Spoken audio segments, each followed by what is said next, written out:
Ребят, всем привет! Добро пожаловать на мою самостройку. Как видите, к нам уже пришла зима. В принципе, ничего удивительного. Конец ноября. Погода, в принципе, стандартна для нашей страны.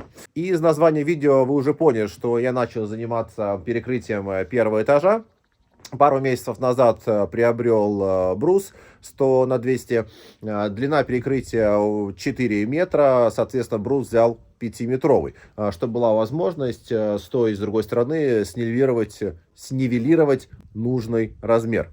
В строительстве существует достаточно много возможностей перекрытия пролетов.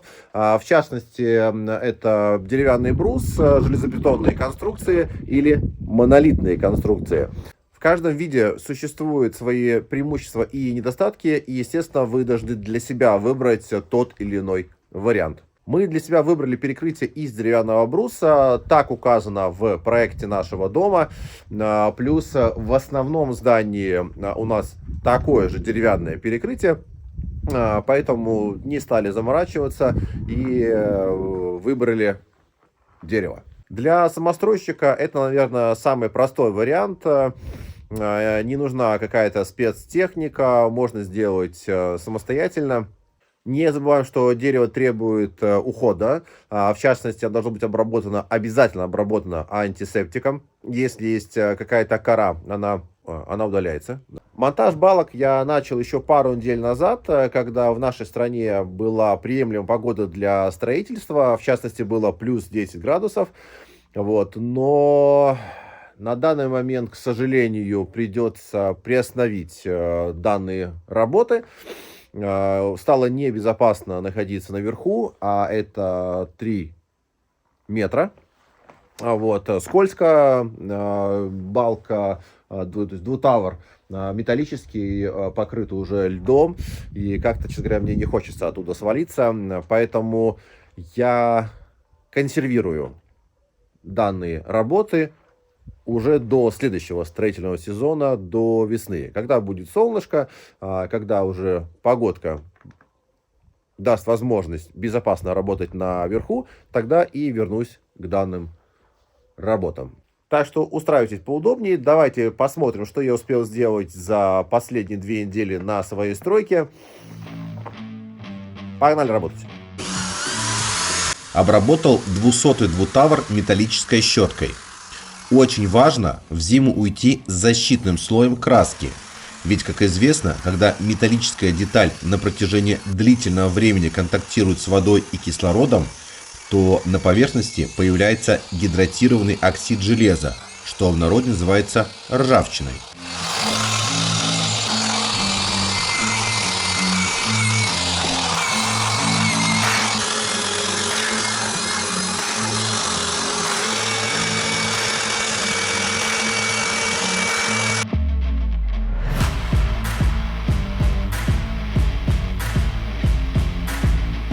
Ржавчину можно убрать 2 способами: или химическим путем, или механическим. Я выбрал второй, хотя он и время затратный, но зато очень эффективный. Про средства индивидуальной защиты еще раз напомню, это прям обязательно. Металлическая стружка от щетки с легкостью может попасть в глаз на огромной скорости.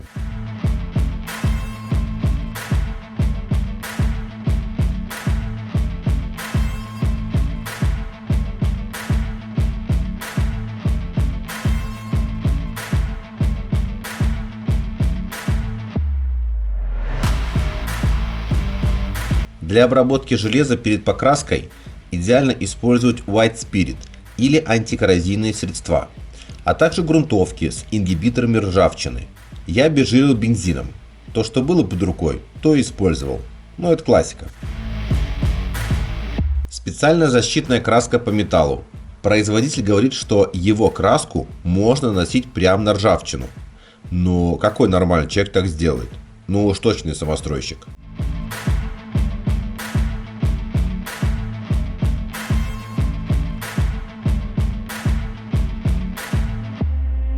Выбрал цвет черный.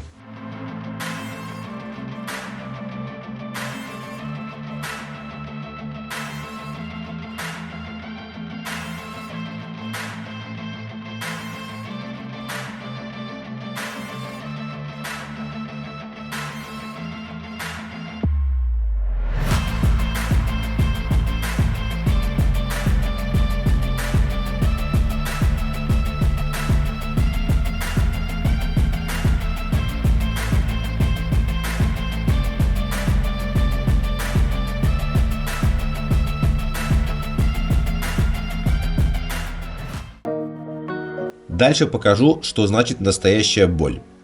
Заказал балки 100 на 200 мм 2 месяца назад. Покупал на пилораме. Аккуратно разложил друг на друга на горизонтальной рейке для проветривания и сушки.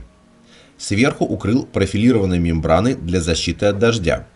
Прошло 2 месяца, и почему-то верхние балки покрылись белыми спорами и черной плесенью. Балки со всех сторон одинаково проветривались. Очень странно.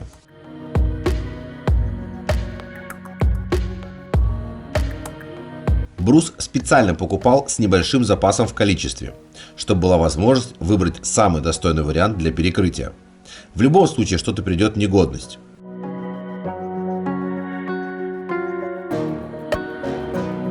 Используя буксировочный трос и 2 лошадиные силы, подняли все наверх.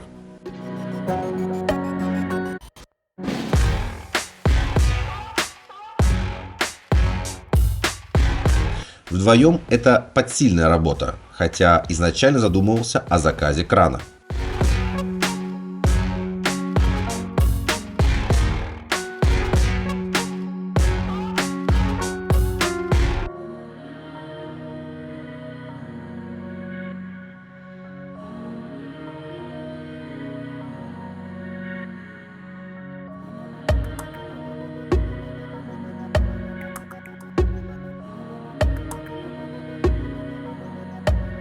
Брус сразу раскладывал в нужном направлении, чтобы потом одному было удобно с ним работать.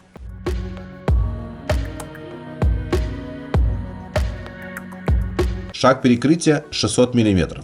Учитывая мою ширину дома, необходимо 11 лаг.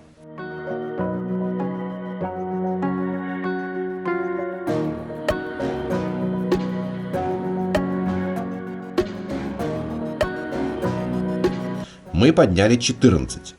Мало ли какая будет кривая, и ее придется заменить. А лишнее просто скину на землю.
Места, где образовалась плесень, зачистил грубой шкуркой по дереву, чтобы остановить ее распространение.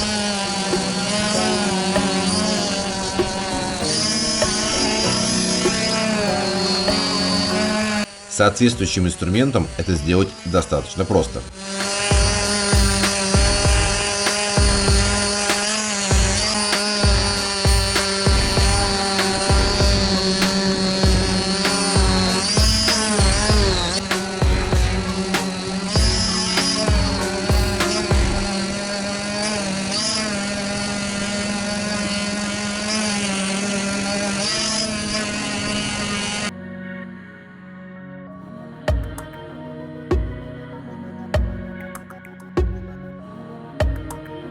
Со всех сторон дерево обрабатывал антисептиком.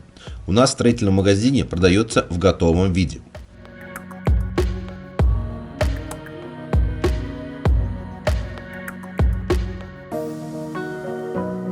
Для лучшей пропитки в идеале дерево должно быть погружено в ванну, наполненную антисептическим раствором. Таким образом, брус полностью напитается химическим составом для борьбы с грибком и плесенью.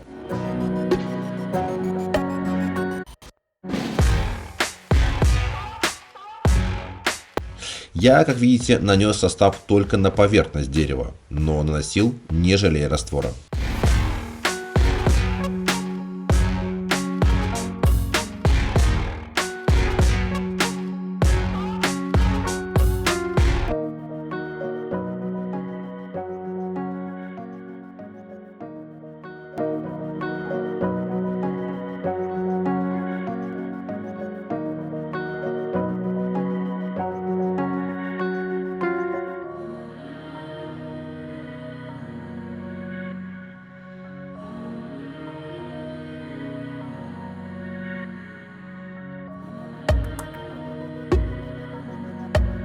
Вторая сторона дерева выглядела хуже.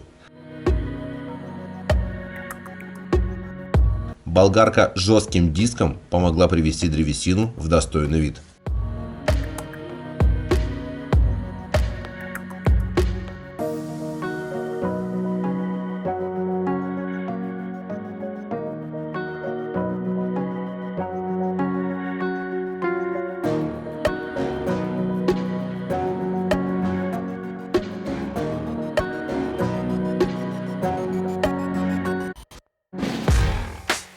Сильно пораженные места дополнительно обработал средством, содержащим концентрированный хлор. Он прям на глазах сожрал всю черноту.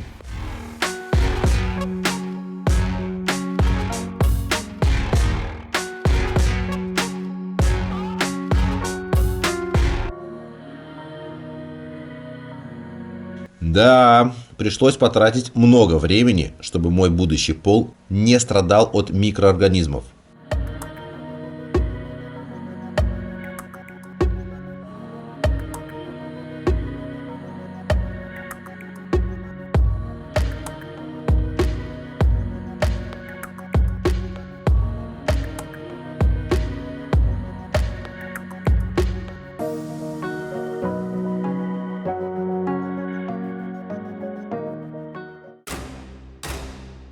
Проектная длина балки 4,4 метра.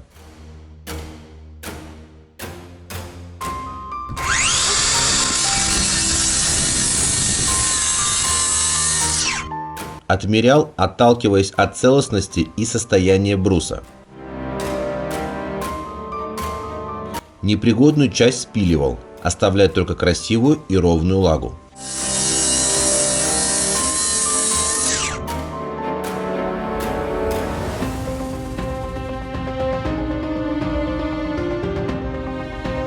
Поэтому пропиливал с одной и с другой стороны.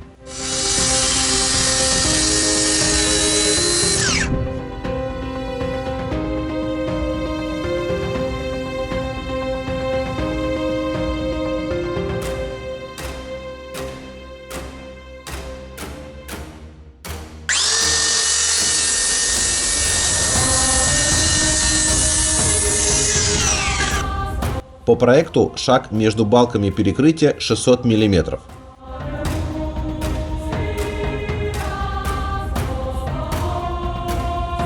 Перекрытие будет заполняться каменной ватой шириной 610 мм. Поэтому на данном этапе очень важно выставить правильный шаг бруса, чтобы в дальнейшем не подрезать вату.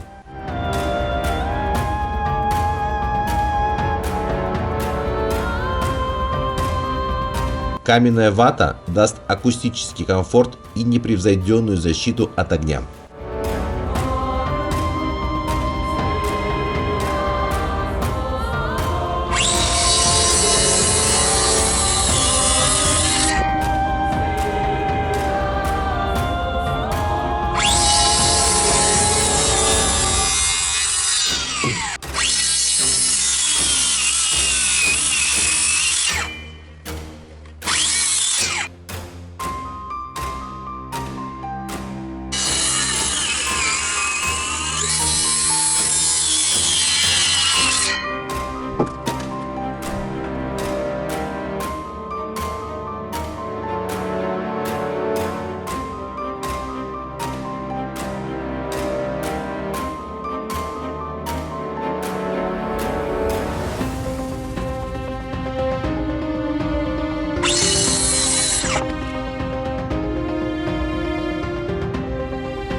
Торцы дерева обязательно заворачиваются в рубероид.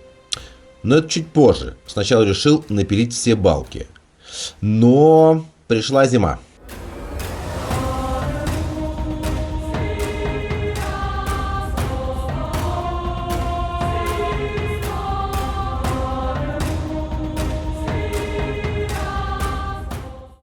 Ну, на этом и все. Мои полномочия закончены. Пришла уже глубокая зима. Как видите, даже не вылезаю из дома. Правда, здесь так же холодно, как и на улице, на термометре. Видно, не видно. около 0 градусов. Поэтому я быстренько собрал крышу. У меня уже, оказывается, подключено отопление. Но нет, конечно же нет. Я сейчас нахожусь в основной части дома. Эта крыша была собрана много лет назад. И сейчас, как вы помните, занимаюсь только пристройкой. Кстати, вот это окно этой зимой трансформируется в дверь, в проход в основную часть. Не в основную, а в дополнительную часть дома. Думаю, будет правильным решением остановиться на данном этапе и перенести эти уже работы в более благоприятные условия. То есть на следующий год до весны. А уже в 2025 году вернусь к перекрытию, оберну лаги в рубероид, прикручу их в нужных местах к армопоясу и продолжу кладку второго этажа. Но, ребят, не переживаем, не разбегаемся. Это не значит, что видео в этом году больше не будут выходить. Зимой также намечены строительные работы, только немножечко в другом направлении. Что тут сказать? Не успел. А может даже к лучшему. Всю зиму балки подвергались бы критическим зимним погодным условиям, что, естественно, на пользу моему перекрытию не пошло бы. Решил соорудить временную крышу для бруса. Для этого сложил лаги обратно вместе с шагом 5-10 см для проветривания и сушки.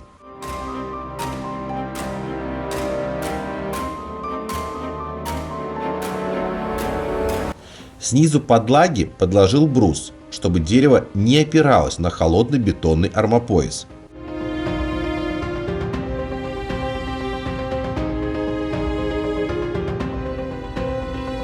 И в таком положении оставил лес развлекаться до весны.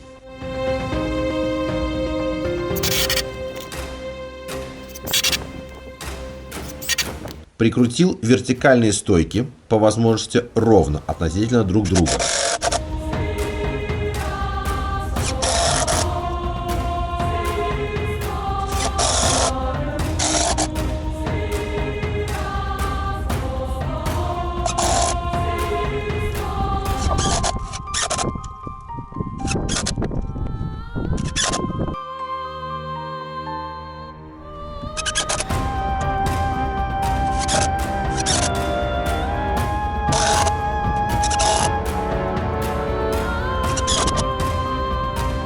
Сверху положил 25-мм рейки.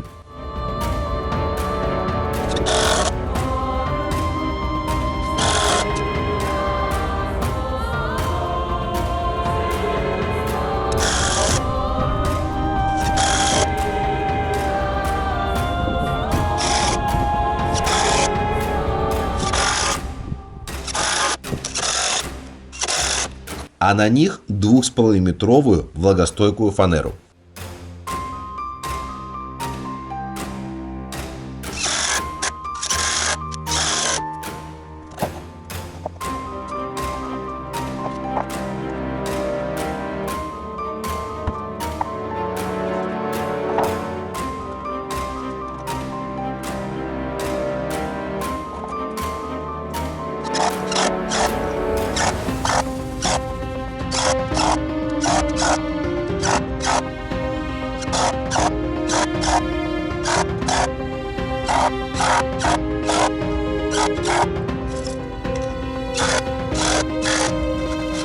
Тент 8 на 8 метров остался с прошлого года.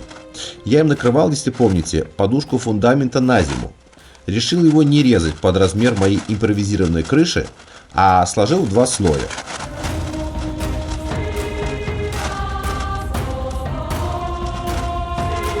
Благо в тот день не было ветра. Я бы на такой высоте с этим тентом улетел бы к соседям. Парусность у него сумасшедшая.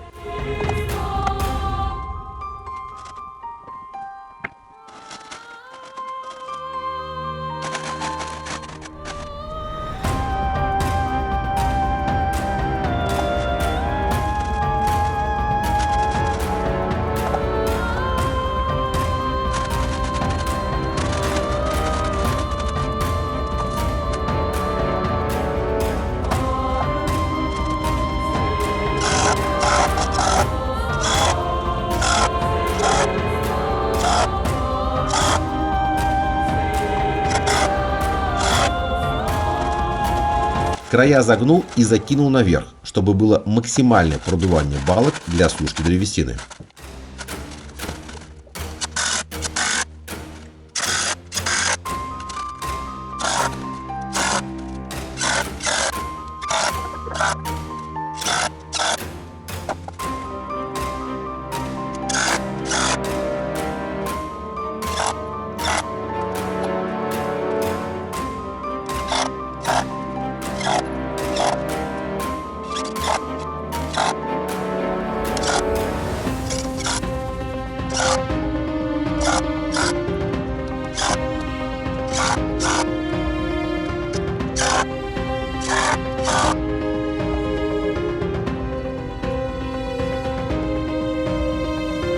Вот такая идея реализовалась в реальность. Интересно, снеговую нагрузку выдержит? Весной обязательно отчитаюсь.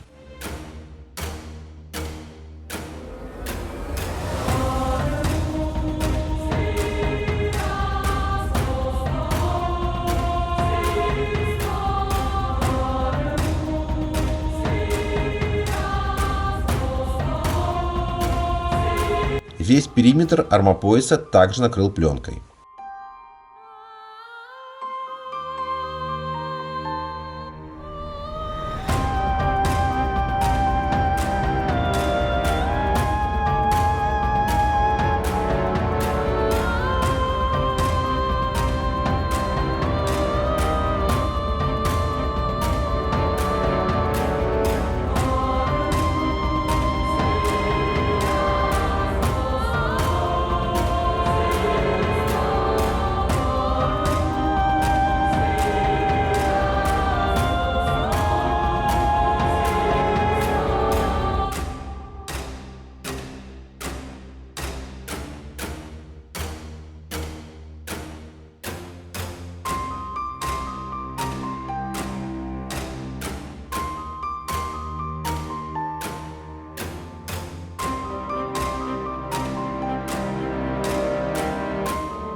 Первый этаж полностью закончен.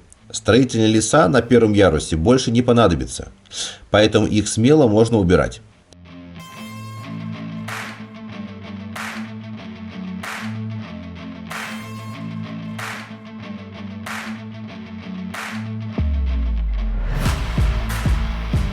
Эту работу нужно успеть сделать, пока снова не накидалось снега. Снег забивает шляпку шурупа, что очень сильно затрудняет их выкручивание.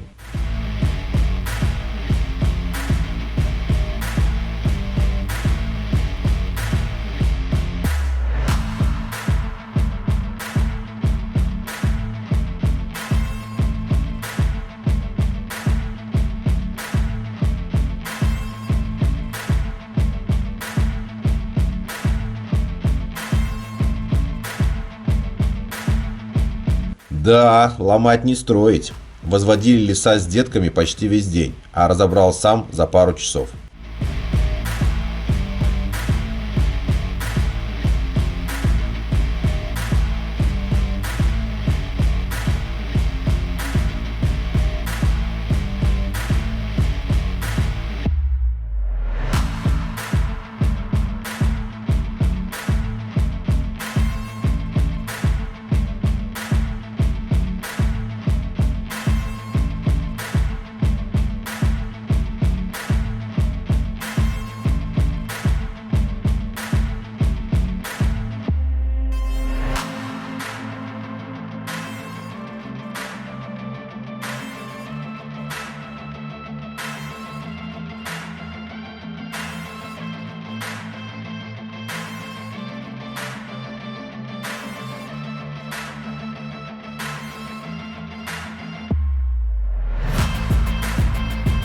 Вот такой результат имеем на данный момент. Даже не верится, что еще год назад на этом месте стоял старенький каркасный домик и был вырыт 3-метровый колодец.